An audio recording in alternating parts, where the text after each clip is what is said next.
Have you done a podcast yet since the election? I did one yesterday. I did mine yesterday, and I did Andrew Yang's yesterday. I don't know if Andrew's has run yet. How did those conversations go? Good. I have my sort of thesis, which is a little different than I think most people's on this. So, my view is, sure, you can pick 10 different things that Biden did wrong and Harris did wrong and America, whatever. But, I think basically the world is a scary place.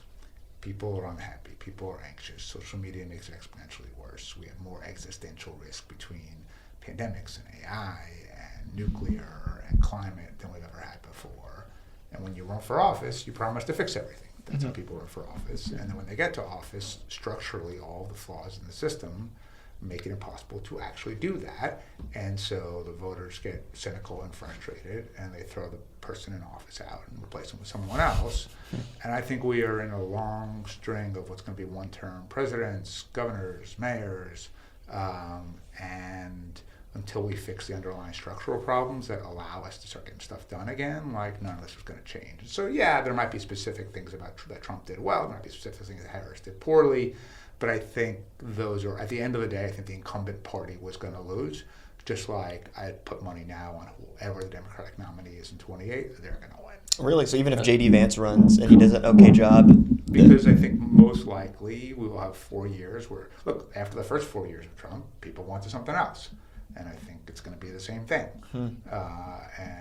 So, Vance might be the nominee, really close, all that. But, I think people just will keep wanting change for the sake of change until they actually get progress. I'm sure there's lots of factors, macroeconomic, microeconomic, but is there any specific thing that you think is happening right now, in our economy, that would cause that sort of turnover, where we're going to continue to see people just wanting change rather than status quo? Yeah, I don't think it is so much economic, because look, other than inflation, which is meaningful, but all the other economic data was pretty good, right? Unemployment is pretty good, and the market has been pretty good.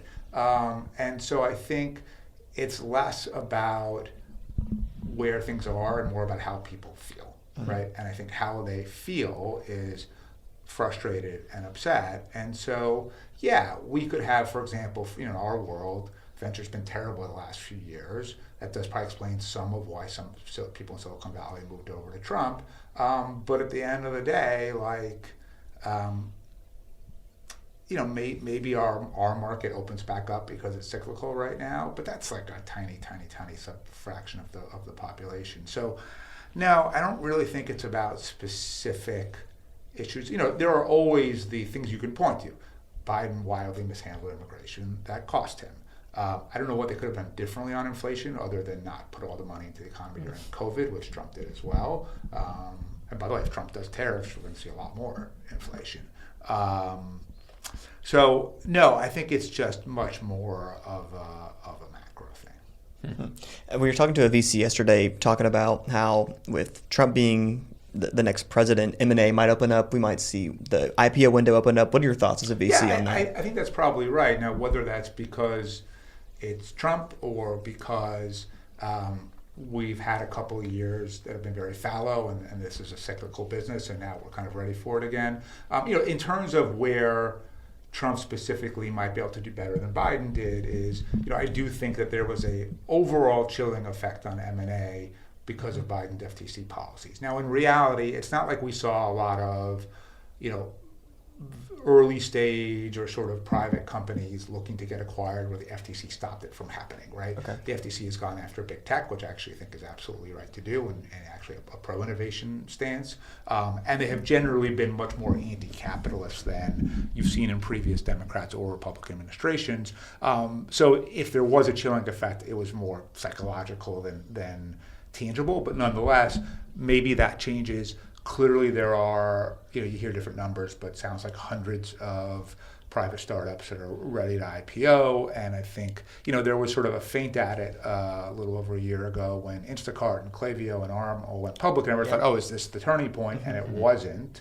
I think one of the reasons for that, though, is having nothing to do with politics at all, which is funds got too big and people raised too much money. And when your fund is too big, you can't write as small of a check. So people had to start writing bigger and bigger checks, which required bigger and bigger valuations to justify the bigger checks.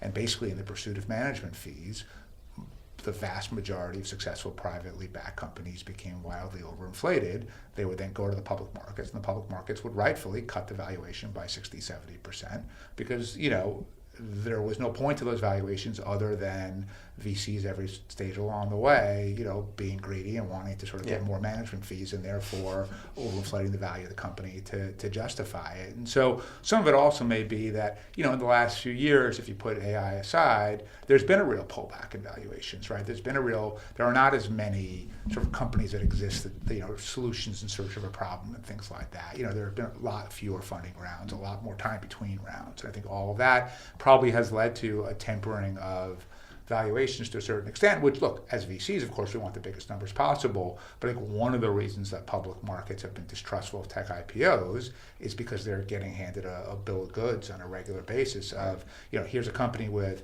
$500 million in revenue, no EBITDA, and you should value this at $30 billion or whatever. It's like, no, this is maybe a $3 billion company. I mean, even WeWork had a legitimate value. It just wasn't $47 billion. It was probably $1 or $2 billion, right? And so people don't like being lied to.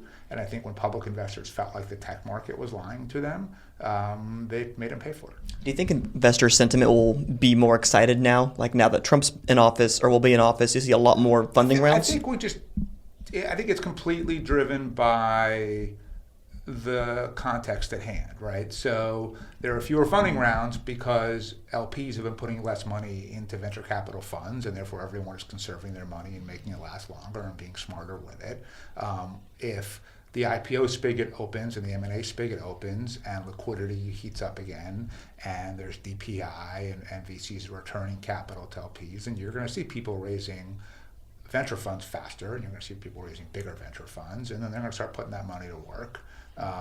And you'll see more funding rounds. But I don't think it's a direct result of any regulatory issue. It's purely the cycle. But it is definitely possible that the perception of the Trump election is a catalyst for the cycle. From an actual, these are regulatory changes, political changes, legal changes, economic changes that produce it, I'm not sure what those are. It'll just feel that way. Yes. You mentioned that the reason why we're unhappy with the status quo is that people are just frustrated. I imagine, going to the grocery store is frustrating these days, paying higher rents. But I also think, what is the role tech companies play, especially social media companies play? We're a big villain for it now. Actually, I won't use we because I have no investments in social media and don't own any of the stock of those companies publicly either. But yeah, to me, social media is literally the unhappiness machine. It does two primary things. One, you log on and you compare your real life to everyone else's fictional life, and everyone else's fake life seems better than your real life, so you feel inadequate about yourself. Two, you see every bad thing happening everywhere in the world, exaggerated times a million, all at once, 24/7. So you feel bad about yourself, and you feel bad about the world you live in, which means you feel hopeless. And I think that we know this. We know that mental health has been significantly on the decline. We see things like teenage suicide rising, depression rates rising, people living alone more, people sort of just withdrawing from society more and more. And the only thing that has really changed materially is in that time is social media, right? I think social media may turn out to be, cigarettes times 10 in terms of the harm that it does to society. And from a policy standpoint, the fact that we don't have the will to repeal Section 230, which would be the single biggest step we could take to try to make social media less toxic, means that we're effectively just, fating ourselves to this doom. Because for as long as the platforms have the perverse incentives to promote the most toxic content possible they can get away with, they're going to do that because that generates more clicks. And they would say, if they were being honest, well, yeah, we're promoting toxic content because that's what makes us money, and we have a fiduciary duty to our shareholders, and therefore that's what we're supposed to do. And this is why regulation exists. It's when you can't, markets will and companies will act in their self-interest. That's what they're supposed to do. When their self-interest clearly conflicts with the public good, that's when you're supposed to have regulation to deal with it and to affect it. And yet Congress and both parties lack the will to actually do anything about it. What will the world look like if Section 230 is repealed?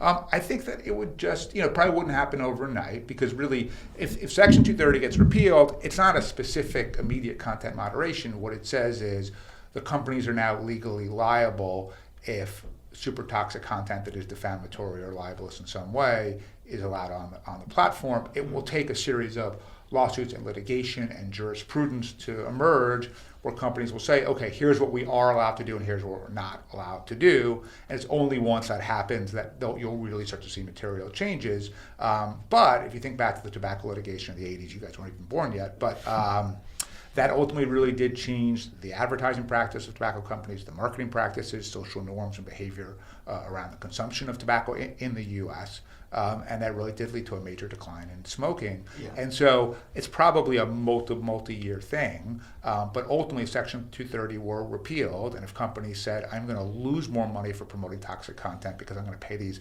multi-billion-dollar fines and judgments that I'm going to make in advertising revenue, they will make rational choices in their economic best interest. They will be less profitable, and you know what? I don't know that these platforms need to be multi-trillion-dollar companies, right? I don't, just in the same way that we have, I would argue, too much economic inequality in society in general, we have too much economic inequality within the public markets, right? You have half a dozen to 10 companies that suck up the vast majority of the value, the vast majority of the gains, and that's not good for society either, I don't think. So I think repealing Section 230 is the most important thing you could do, but to be clear, I think it should be one of multiple things. I think that we need some sort of data privacy framework in this country. You've seen individual states, and what's interesting is it's not ideological, right? You've seen California do it, you've seen Texas do it, you've seen Florida do it, you've seen New York do it. Find different ways to protect kids, to give people more privacy.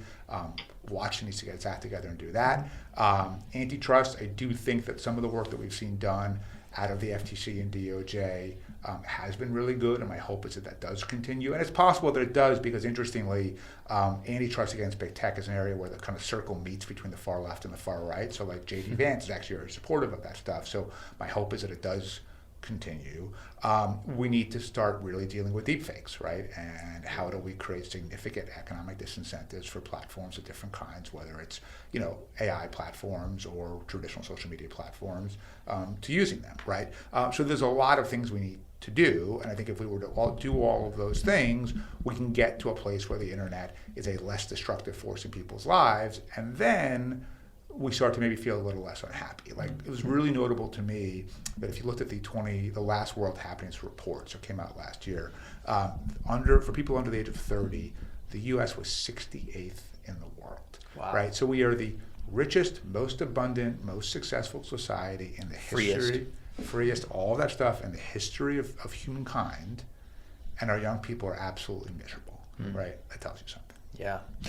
I'm curious what you think of the trad life trend on social media, especially TikTok. It's traditionally conservative people kind of going back saying, we're going to get off our phones. There's a lot of Gen Z, some millennials. Homesteading. 7 kids. Although they do gardening. Still post everything. So that's true, right? So, yeah, do you think that that's traditionally like sort of more of a conservative thing to maybe. I mean, I think that ultimately, we have a society that says success is, or happiness, you will be happy if you are successful. You are successful if you accumulate as much money, as much status, as much prestige, as many things as possible.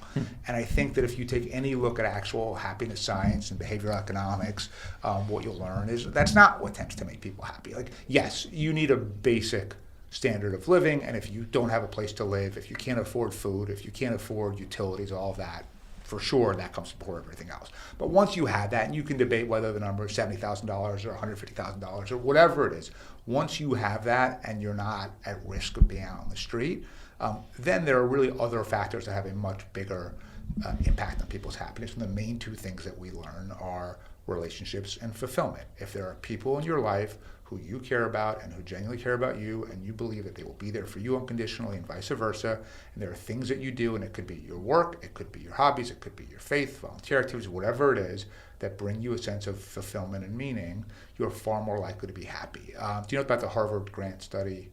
So Harvard did this study. It's the longest longitudinal study in history. I think it started in 1934 or 1938, where they took a group of working class young men from Boston and a group of Harvard sophomores and said, we are going to follow these people for the rest of their lives. And we are going to, so they've been checking in with them now for over 80 years. And now they talk to their family members and descendants and all of that.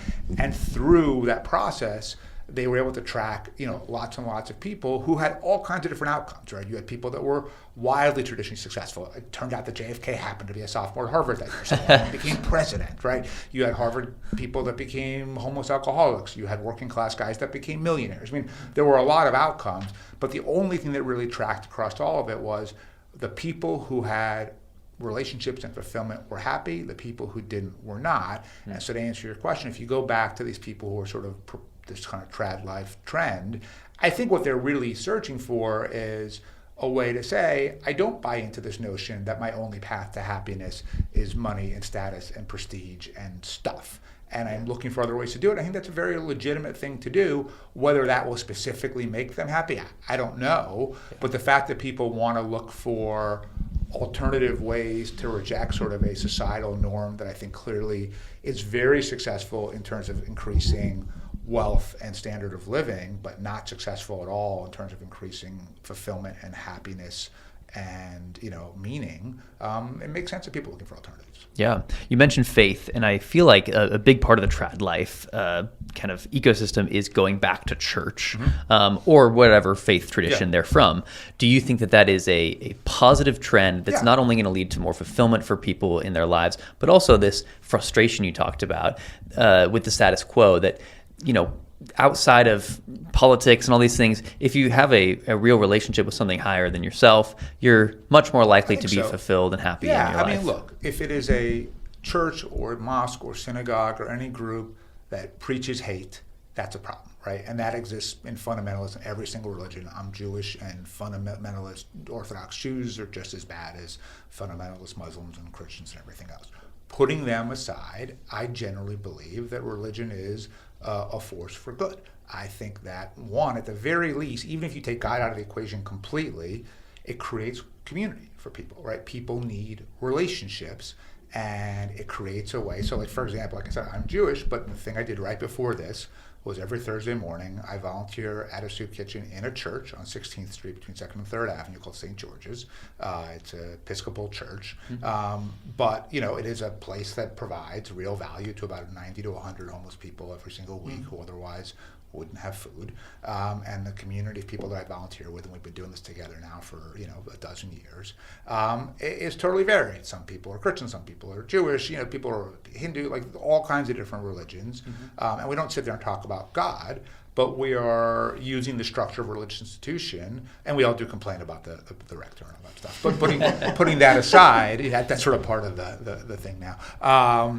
I think it creates real value. I am in favor of using public funding to provide social services at religious institutions. And then in terms of your relationship with God, look, for me personally, I believe very strongly in God and in my relationship with God.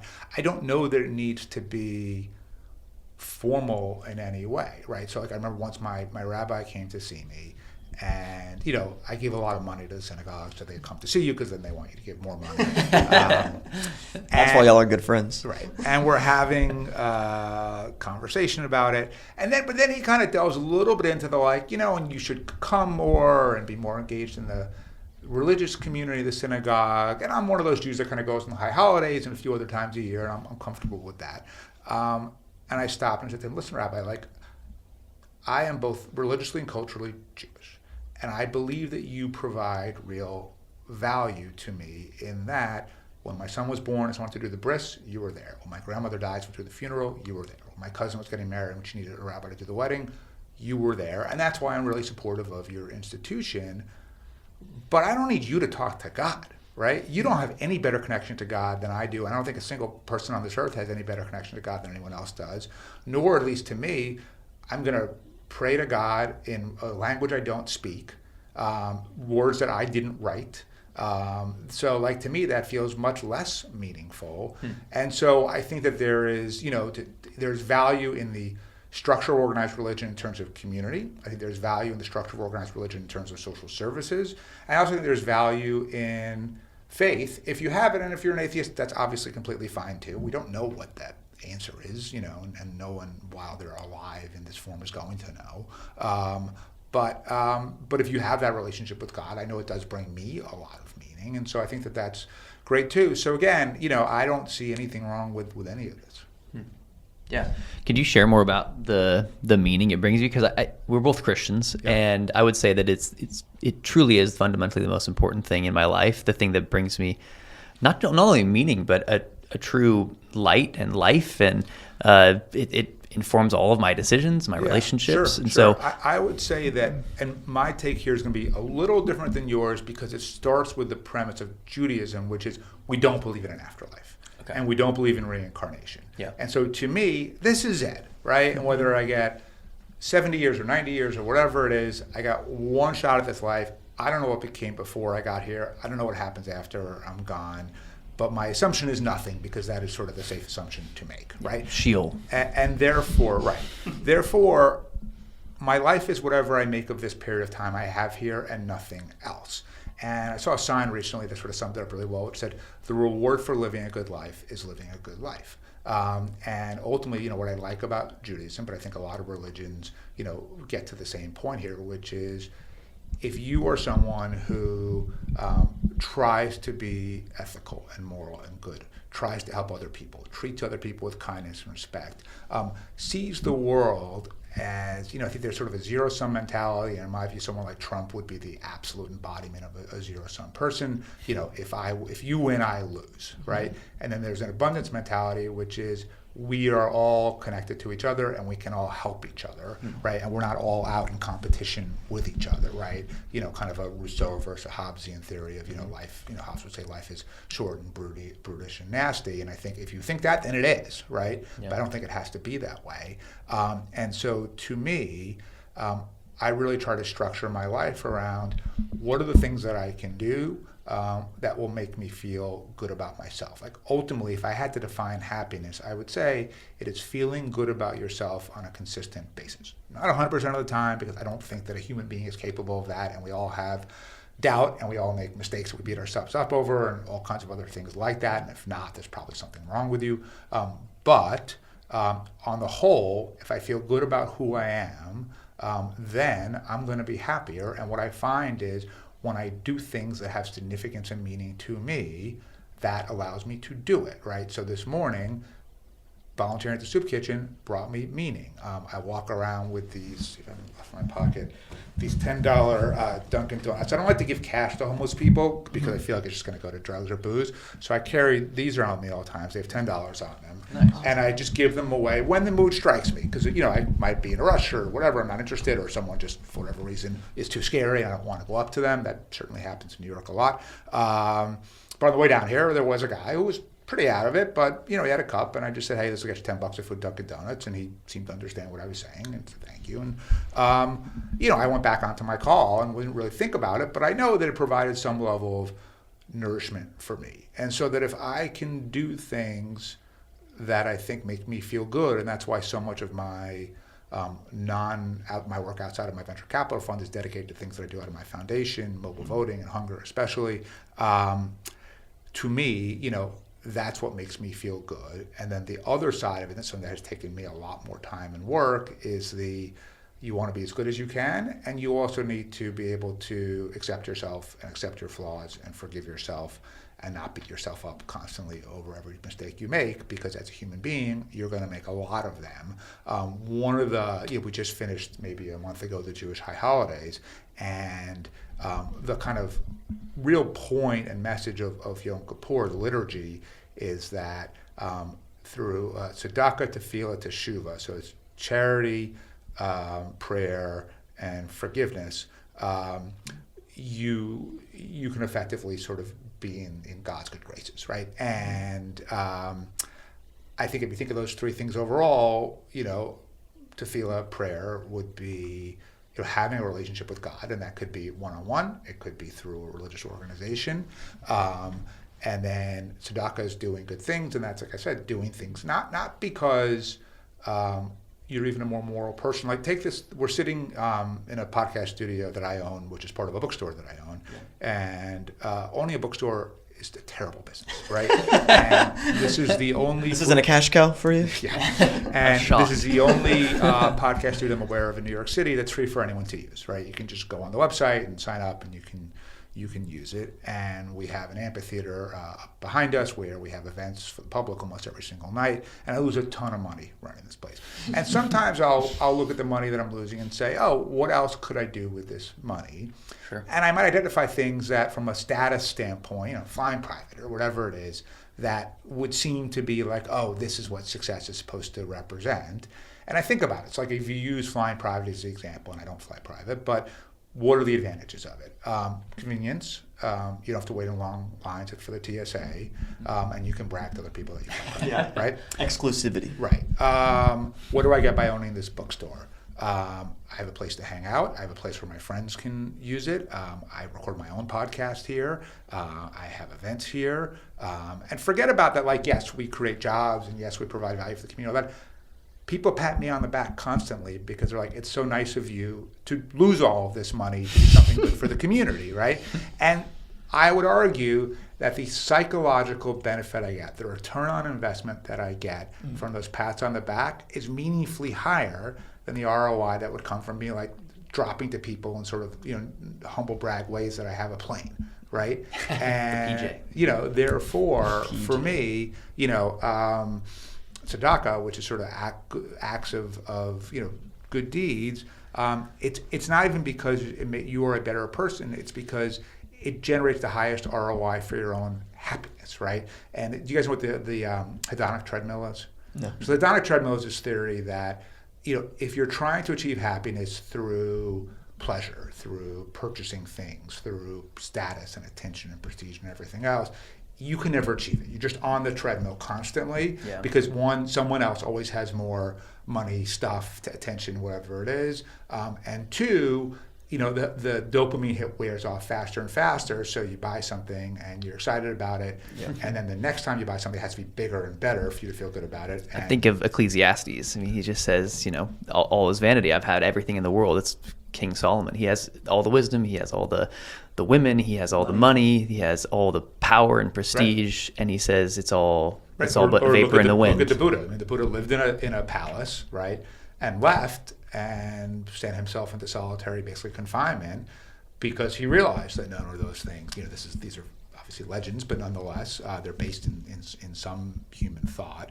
Or look at Elon Musk, right? Let's just take a guy who the same city that you guys live in, same industry we all work in. I mean, Elon is desperately chasing something at all times, right? And so clearly what he has does not sustain him, does not fulfill him, and he's always trying to fill the hole. I mean, anyone who has that much power and influence, who will just tweet any crazy shit solely so that total strangers will give him positive reinforcement, that shows like a serious psychological hole there, right? And so ultimately, that doesn't work, and so that's why tzedakah. And then the last one, teshuva, would mean redemption and forgiveness. And I think to me, it's a process of when I do something wrong, if I actually do need to seek amends from people, I will do so. And what I find often is, because it's not like we're out there robbing liquor stores and lighting things on fire. It's little things, right? So like this morning, I got the Zoom link for my son's parent-teacher conference on Friday. And I forwarded it to Chelsea, who does my schedule. And Chelsea said, oh, what time is this for? I don't have it on the schedule. And I got annoyed. And I wrote back, Chelsea, parent-teacher conferences are really important. You had this information. You can't mess this stuff up. And then I went back and looked at my emails. And guess what? I never gave her the information, right? And I immediately sent her a note and said, I am really sorry. I screwed up. I didn't. And the problem went away. And if I didn't do that, it would have gnawed at me. Not in a big way, but in a little way all day. And my happiness today would have been less as a result. So oftentimes, I think for most of us, it's not even redemption for the big things, because most of us don't do that many truly heinous things. It's that over the course of our day, when we do have negative interaction with people, and by the way, you want to minimize those because every study shows that your day-to-day interactions with people really, when you're positive, you're happier, and when they're negative, you're unhappier. But if you can make amends for the things that you are doing wrong, and therefore you kind of clear your own slate and your own conscience.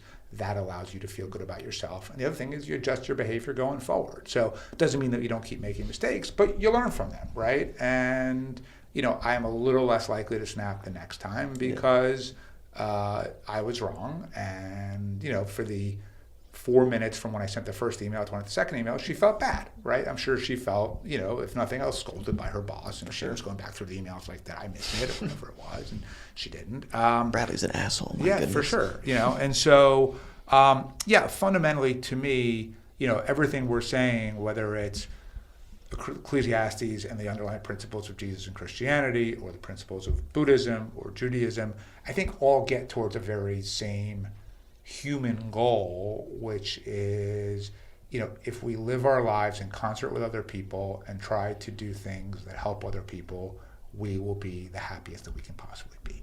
Yeah, it's really clear to see, you doing good work with the bookstore, or donating to your synagogue, and, on the philanthropy side of Tusk, right? Through investing in venture, how do you see yourself doing good things or doing good work? Yeah, so look, to be clear, we're not an ESG fund. Yeah. And I believe that the best way for the word I care about is to make as much money as we can and then give most of it away, which is what I do. There are things we might not invest in, so like Juul, for example, they wanted our investment and our help because from a regulatory standpoint we could have added a lot of value, but I had 2 teenage kids and I had no interest in making it easier for them to sell nicotine to teenagers, right? Yeah. So there are times we won't invest in something because I just don't want to be involved in it. But overall, I don't even believe in ESG, to be honest. Like, I think that it's the worst of both worlds, where you're generally not doing that much good and you're not creating real economic value either. So I would say this, from a day-to-day basis, some of our portfolio companies do really good things in the world. It's like Alma, for example, which is a back office for therapists, where they do all of the stuff that therapists don't want to have to deal with, scheduling and billing and claims and invoicing and all that stuff. They free up therapists who used to spend a lot of time on paperwork to treat more people. Millions of more visits have happened as a result of it. That is fundamentally good, right?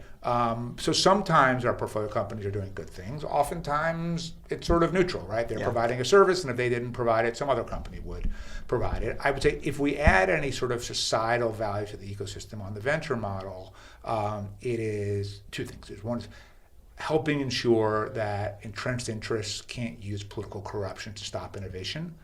I do think, starting with Uber, that we have been effective in preventing that, and I think sometimes our engagement at all can be a deterrent to that. And the second is, hopefully being a voice of rationality and reason within the venture community for, like, here's how politics really works, here's how regulation really works, and to the extent that other people in venture are learning from that, sometimes because they're my investors or my portfolio companies or whatever it is, or co-investors, and sometimes just from, I talk to Jackson all the time, and if they're fans of yours and they're hearing some of it, it helps them better understand the political process, which then allows the venture world to do a better job and figure out how do you legalize disruptive technologies, how do you create regulatory frameworks for total white spaces, whether it's crypto or AI or autonomous vehicles or whatever it is, where there is no regulatory framework. So I do think that we do some good that way, but I also want to be clear that, like, I use venture as a means to make money. Now, I also find it fun.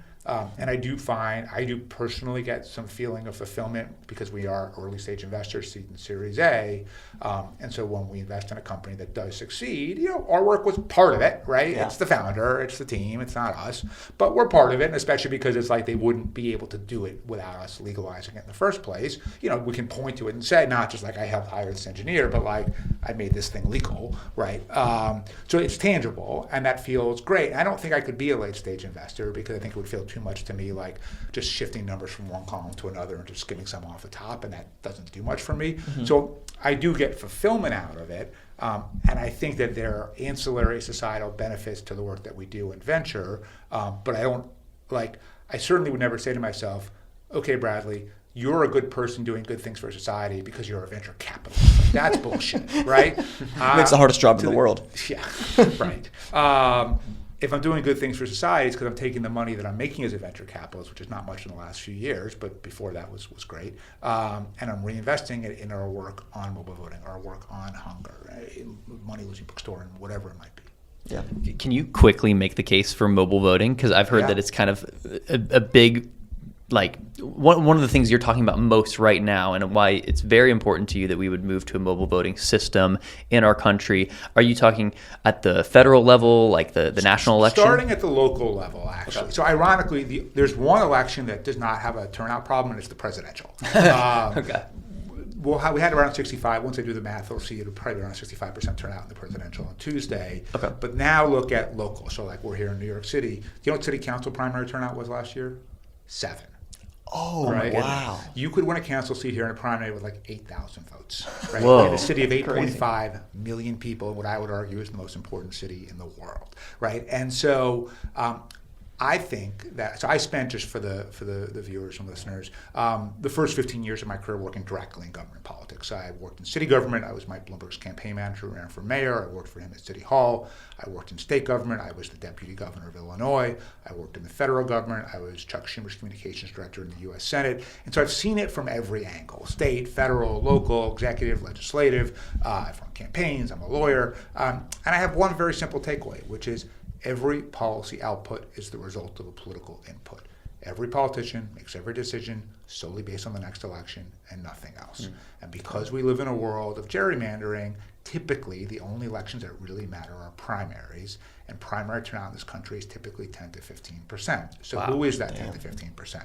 It's the far left, it's the far right, or it's special interests on either side that know how to move money and votes in low turnout elections. And as a result, our politicians are held hostage by the extremes on either side. And what does that lead to? 2 types of government. It could be either the absolute dysfunction of Washington, D.C., where nobody can work together to get anything done, or totally one-sided governments, and whether it's the city of San Francisco on the left or the state of Texas on the right, I would say none of that is good, right? We want a world where people with different ideas and views can actually work together and not be punished for doing so. But right now, if you're a politician and your main goal is to stay in office, you're going to do whatever it takes to keep that 10 to 15% happy, and that means being as partisan and pure as possible. It doesn't mean getting things done. Like, I'll give you a good New York example. 2019, Amazon wanted to put their second headquarters here in New York City in Queens. And if you look at the polling, vast majority of the city supported it, vast majority of the district supported it. AOC then comes out against it because she hates, Bezos and capitalism and technology, and also just wants attention and knows she gets attention for it. And a guy named Mike Gineris is the state senator for Long Island City, Queens. And he's just a guy. He's not inherently good or bad or conservative or liberal. He's just a politician, right? And he says to himself, I think, shit, AOC just came out against this. I know that the majority of my district wants it, but if I support this thing and push it through, I will likely get a primary in my next election. Historical turnout would say that my primary would be probably about 10% turnout, and those will be the furthest left voters, and there's at least a chance that I could lose my seat. And he was faced with a choice: 40,000 new jobs for New Yorkers, or one job, his own, and he picked himself. Damn. And you know what? That's just what politicians are. We keep banging our heads against the wall saying, can't they be better people? The answer is no. And I think they were probably like that in the Greek Senate and in the Roman Senate and in every democracy in history. But what we can do is align their underlying political incentives with our policy incentives. So when I ran all the campaigns around the country to legalize Uber, the way that we won, because at the time we were a tiny little tech startup and taxi was a really successful, powerful industry, is that we were able to mobilize millions of our customers directly through the app to tell their elected officials, hey, I like this Uber thing, leave it alone. And it worked. We ended up winning pretty much everywhere as a result of it. I started asking myself this question when that was happening, like, these people doing this, like, I'm very grateful they are, but if I had to guess, like, they don't know who their city council member is. They're not voting in state senate primaries. They're participating because we made it really easy. Yeah. So what if they could vote this way? And so I started this thing called the Mobile Voting Project. And the first thing we did was basically test the question of, if you provide the supply, will the demand be there? It's a very venture-like question. And so we funded elections in 7 different states where either deployed military or people with disabilities voted in real elections on their phones. And the answer is yes. If you make it easier, more people will do it. Turnout went way up. Denver did a poll of people who participated in it. They found that 100% of participants said, yeah, I prefer pressing a button to going somewhere. Right? Wow. Not surprising. Would have been weird if it wasn't. And so that answered the question for me.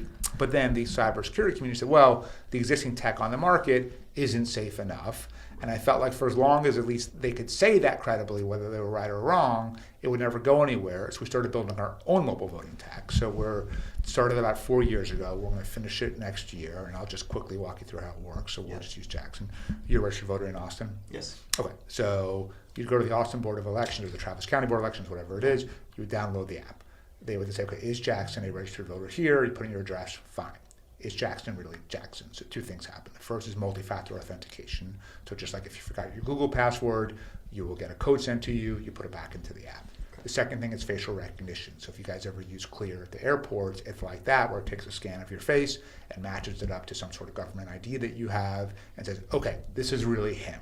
So now we've determined that Jackson's really Jackson, and I think we've addressed all of the various identity questions and concerns that some people have about voting.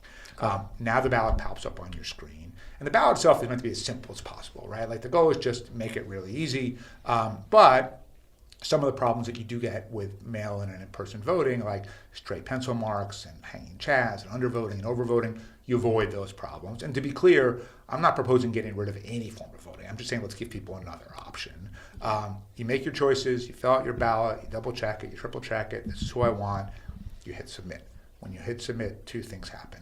One, your ballot is immediately encrypted. Two, you get a tracking code, like if it were a FedEx package, where you can track the progress of your ballot throughout the process. And it goes back to the Travis County Board of Elections, and the first thing they do is air gapping, which means they take it offline. It's now no longer connected to the internet. Your ballot isn't decrypted until it's removed from the internet. When it's decrypted, a paper copy prints out. It gets mixed in with all of the other ballots. You can see that your ballot was submitted, tabulated, received, everything through the tracking code, and all of the underlying code itself is open source, which means that anybody can go back and check the code and make sure that everything went smoothly. And so we are going to finish this in 25, and then once it's done, I am going to make it free to any government in the world that wants to use it. This is all happening in my foundation. I've spent about $20 million of my own money so far building this thing. And then phase 3, and I wrote a book about this recently to kind of kick that part off, which is making it legal for people to do it.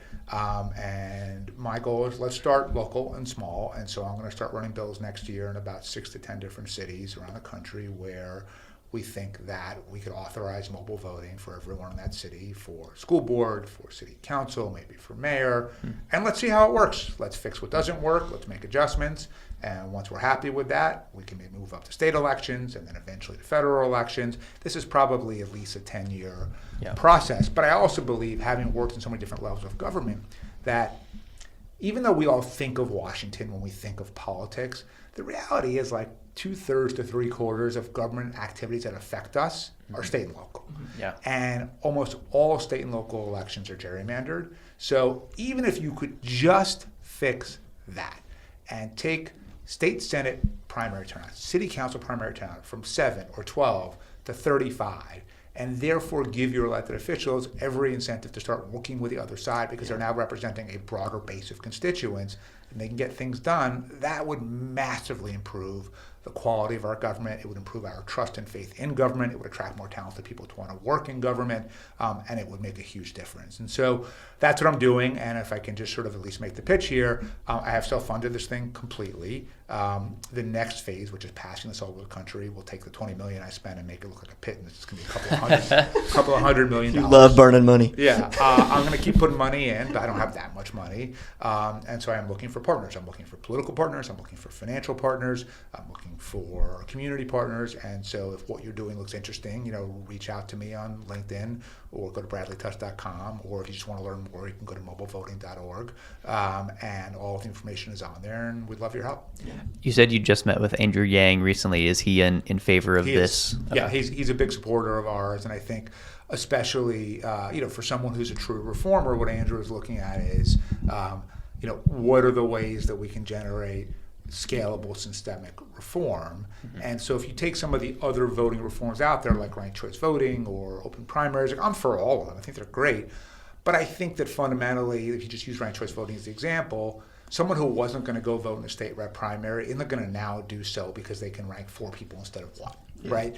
But if you're waiting for your coffee and you get a text alert or notification saying, hey, today's election day, you can vote on your phone, would a third of you probably pull out download the app and press a few buttons and be heard? Yeah, I think so. Yeah. And that's all it takes. That's right? triple. Yeah, right. So so I think Andrew sees this the same way. I'll let him speak for himself, but I recorded his podcast yesterday, so it'll run, I assume, sometime in the next couple of days. You'll see him endorsing it. But I think Andrew, like me, believes that mobile voting is the most scalable way to dramatically increase turnout, and the only way to change the incentives to move things to the middle is by dramatically increasing turnout. Yeah. Closing in on time here. I know we talked about mobile voting. We talked about Tusk Venture Partners. What else do you have going on right now? I feel like you do 1,000 different things. Yeah, a few other things. One is the other big thing we do at my foundation is hunger. So we fund and run campaigns in states to mandate programs like universal school meals for kids. So I've always been interested in stuff. As we mentioned, I've been volunteering weekly in soup kitchens since 1991. Wow. But I didn't grow up. I'm first generation American. I didn't grow up with a lot of money. I worked in government. I didn't make much money. And then I did, right? And I started giving it away to food banks. And the food bank for New York does what nonprofits do. We taught this before in my synagogue, which is the more you give, the more time they give you because they want to bring you under the hood to give even more money. Right. So I got under the hood there. And what I learned is these are lovely people. They're doing great work. They don't understand politics at all, right? In some ways, they're almost too nice to be good at politics. And when they were running legislation to say, hey, let's give kids free breakfast or free lunch or make it easier for seniors to get food or whatever it might be, they weren't getting anywhere. And the question I asked myself was, are they not getting anywhere because these bills are too hard and controversial, or because they don't have the skill set and resources to do this properly? And so we created a group out of my foundation called Solving Hunger. And Solving Hunger funds and runs campaigns to promote state legislation around hunger programs. So in the same way that if a McDonald's or a Comcast or an AT&T or a Walmart hires my consulting firm Tusk Strategies, and their campaigns have lobbyists and PR and earned media and social media and digital media and paid media and opposition research and polling and grassroots and all those different things, we provide all of those for the hunger campaigns, but I pay for them. And so far, so good. So we've passed 25 bills in 20 states. Wow.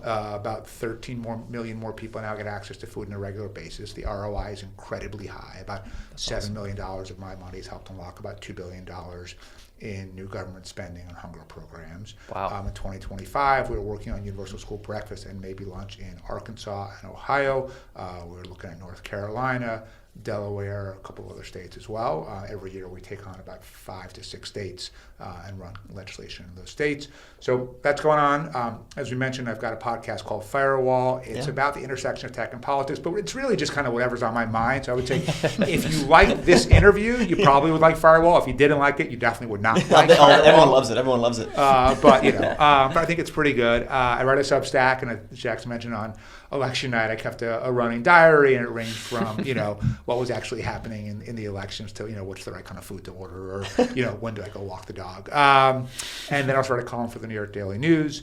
I've been teaching the last couple of years at Columbia Business School. It's a class called The Economics and Politics of Disruption. Written a couple of books, one that came out in September called Vote With Your Phone, about the mobile voting stuff, a novel that I know Jackson read called Obvious in Hindsight, about a campaign to legalize flying cars in New York, LA, and Austin, and then a memoir called The Fixer. Goffman Book Prize. So we created, my friend Howard Wolfson and I created this thing a couple of years ago where we award $50,000 every year to the best book published that year that's either about New York City or set in New York City. And our thesis was, and this happened during COVID, that New York is this very unique place in that there's sort of two New Yorks at the same time. There's the New York that its residents experience, the streets, the sidewalks, the subways, the playgrounds, whatever. And then there's a New York that exists in books and movies and music and TV that pretty much the rest of the globe is aware of, right? Yeah. And the reason to me why New York is always sort of this incredible place is something about that captivates people from all over the world, and there's just they're sort of rare types of people, but there's enough of them where they say, I got to be there. That's where I would feel comfortable. That's where I would be at home. Those are my people.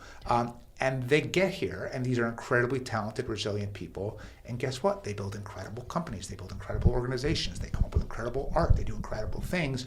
So as long as that mystique about New York City continues, I think the city will always be fine. And there was no prize that recognized the best book about or set in New York City. And so Howard and I thought, if we created this, maybe we can give people further incentive to want to set their books here in New York City or write about New York City. And so we've given it 4 times. Last year, Colson Whitehead won for Crick Manifesto. And we'll start getting nominations from our jury in January, and we'll award the prize next spring. And yeah, if you want to go to gothambookprize.org, you can learn more about it. Awesome. Bradley, dude, we really appreciate you taking the time to be on the show again. Yeah, thanks for having me. And also thanks for having, honestly, I feel like most of the conversations are like, okay, let's discuss AI regulation and drops detail, and I'm happy to do we missed it. We were going to talk about it. And I'm happy for to hours. do that, but it was cool to be able to sort of talk about things a little more philosophical and important, so I appreciate it. For sure. Yeah, absolutely. Thank you. Appreciate it. Thank you.